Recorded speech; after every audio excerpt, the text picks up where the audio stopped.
Okay, so today we have Lonzo from World Class Wrecking Crew. I have a lot of questions for you. I'm really excited to have you on here, so I do want to say thank you for Not a dropping problem. in to speak to us. To me, you're considered a West Coast pioneer. Would that be Hey, right in saying that? absolutely correct. Yeah. Absolutely correct. I'm always right. Thank you, though. Thank you. You just kind of solidified that.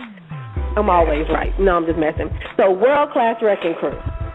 You guys changed the name several times, but then you finally decided to keep that name. Why did you keep that Yeah. name versus the others?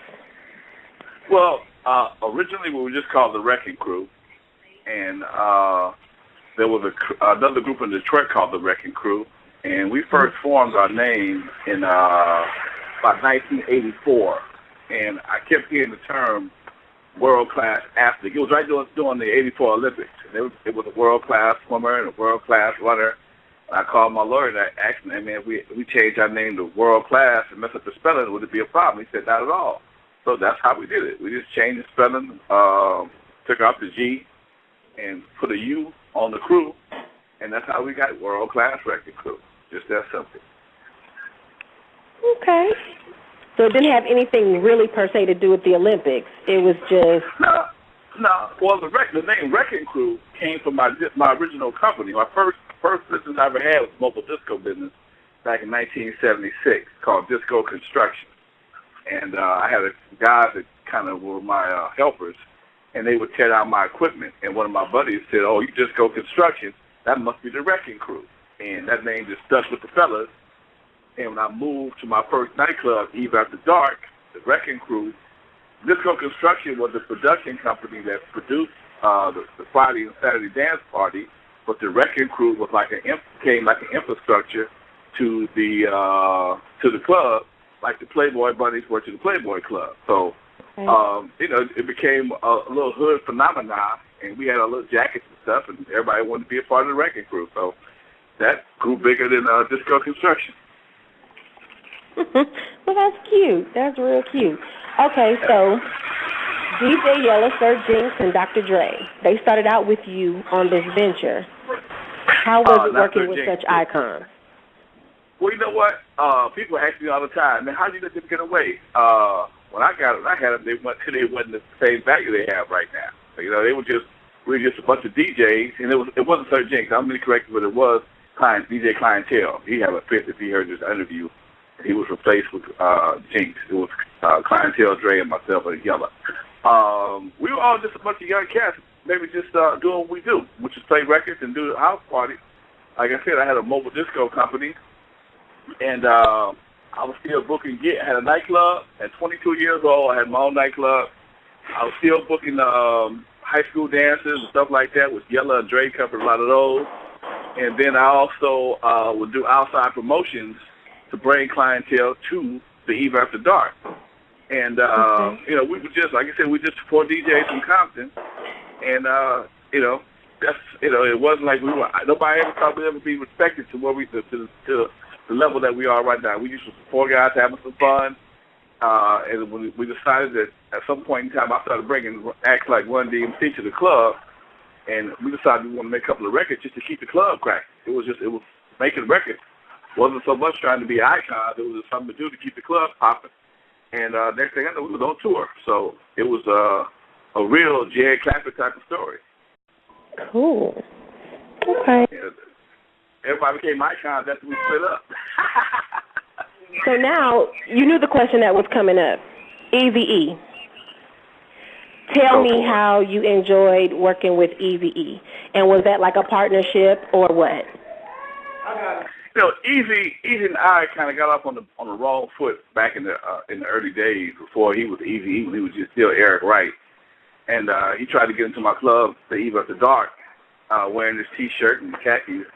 And at that time, the dress code was a lot different. Everybody was it was the early '80s. Everybody was under the Prince of Morris Day, Vanity Six influence, and he kind of stood out. So I wouldn't let him in the club. And we got into it, nothing major, just got into had an exchange of words or whatever. And later, when we all moved into the record business, he was kind of he was actually more of a hang around type cat. He just hung around us to see what he could pick up. And once he realized I had some connections in the streets for promoting records and getting records on the radio and things like that, he gravitated towards me more and started asking my assistants on getting things done for him. And meeting Greg Mack and meeting Steve Yano with the swap meet. And he and I actually were cool. We never really had outside of the first initial contact, we had a pretty good relationship.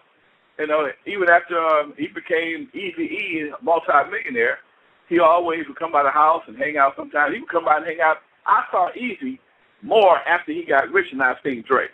Okay? Eazy would come by the house. He was that kind of kid. He'd come by the house and hang out.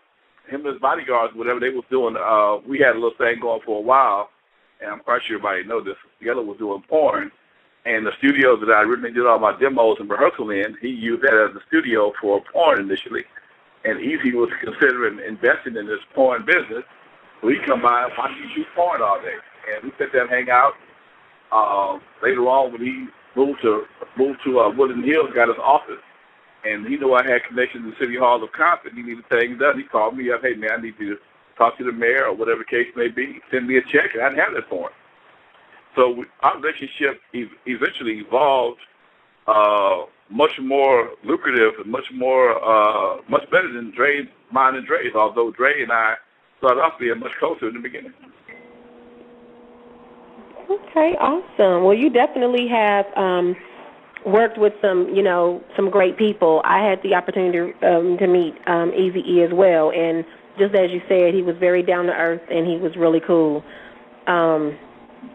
Dr. Dre, Yella, Sir Jinx, just in passing, so that's incredible, and I'm glad that you guys actually had a chance to be able to work together. And the experience, what was your experience? I mean, do you regret anything? Do you look back and say if you could change anything? I mean, or would you just leave it exactly the same way? You know what, I probably would leave it the same way. If I could change something, I probably would have kept myself a little closer on the management team. But as I step back now and look at everything that's unfolded, wow, only a handful of people ended up with any money. Out of all the money that was made from NWA, 3 people made money. Jerry Heller, Eazy-E, and Dre made money from NWA.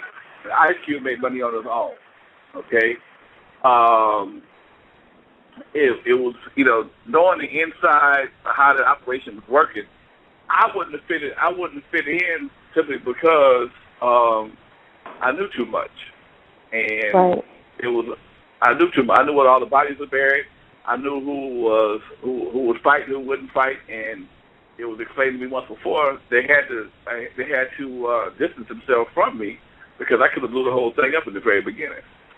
Right. If I started talking back in the day, they probably would have never got sold the world on them being 4 notorious cats out of Compton, which is the biggest lie ever told.